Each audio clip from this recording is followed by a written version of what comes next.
a grumpy rabbit, a rusting mech, and a religion based on Peter freaking Rabbit. No, I'm not high. I'm talking about Rusty Rabbit, one of the strangest Metroidvanias of 2025, and maybe one of the most surprisingly heartfelt. This is veteran game, let's hop in. When I first saw Rusty Rabbit, I laughed. The concept is bonkers. Earth's been wiped out, humanity's vanished, and now rabbits have evolved into a society that worships Beatrix Rex Potter's books like their sacred scripture.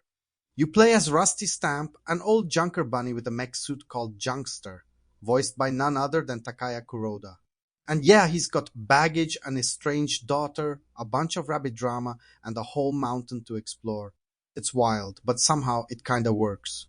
The world building, surprisingly solid. Smokestack Mountain is your playground, a labyrinth of ruined tech, icy caves, and thermal vents. The surface is frozen, but these rabbits have built shops, churches, diners, even a whole rabbit society. And yes, they preach sermons based on Peter Rabbit, complete with McGregor used as a curse word. It's weirdly immersive. Like, I can't believe how into this I am immersive. So let's get into it, the gameplay. Rusty Rabbit is a 2 5D Metroidvania with a twist. You're in a mech. Movement is clunky on purpose.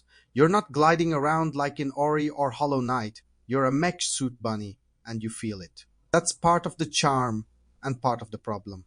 You start with just a drill, but later unlock a blade, a gun, a hammer, and a grappling hook. Combat feels weighty, almost sluggish, and that's intentional. But sometimes it's just straight up frustrating. Boss fights especially suffer from poor telegraphing and screen clutter. And then there's the performance. On Switch, it's rough. Frame drops, input delay, it's not unplayable, but it drags the experience down hard. Definitely better on Steam or PS5. Rusty Rabbit nails one thing, its loop. You dig for junk, collect resources, craft upgrades, and slowly build your mech into a real beast. The map encourages exploration, marking hidden zones and destructible blocks with color-coded hints. It's satisfying when you're not bogged down by repetition. There's a lot of backtracking, a lot of filler. And yes, the game talks a lot. If you're here for non-stop action, you'll find yourself yelling at the screen, "Let me play." But if you're into narrative-heavy indie games, Rusty Rabbit delivers, just not always gracefully. Now here's the twist, the story grows on you. Rusty's arc, from jaded loner to desperate father trying to reconnect with his daughter, hits harder than you'd expect. The world building is rich. The characters, especially the diner gang and the BB Junker crew, have depth. And beneath the weirdness, there's a real sense of heart. That's why Rusty Rabbit sticks with you. Not because it's perfect, but because it's trying something genuinely different in a genre that's overcrowded with clones. Rusty Rabbit is a 7/10 game that I'll remember like a 9. It's clunky, it's chatty, and it doesn't always hit the mark. But it's also full of charm, mystery, and personality.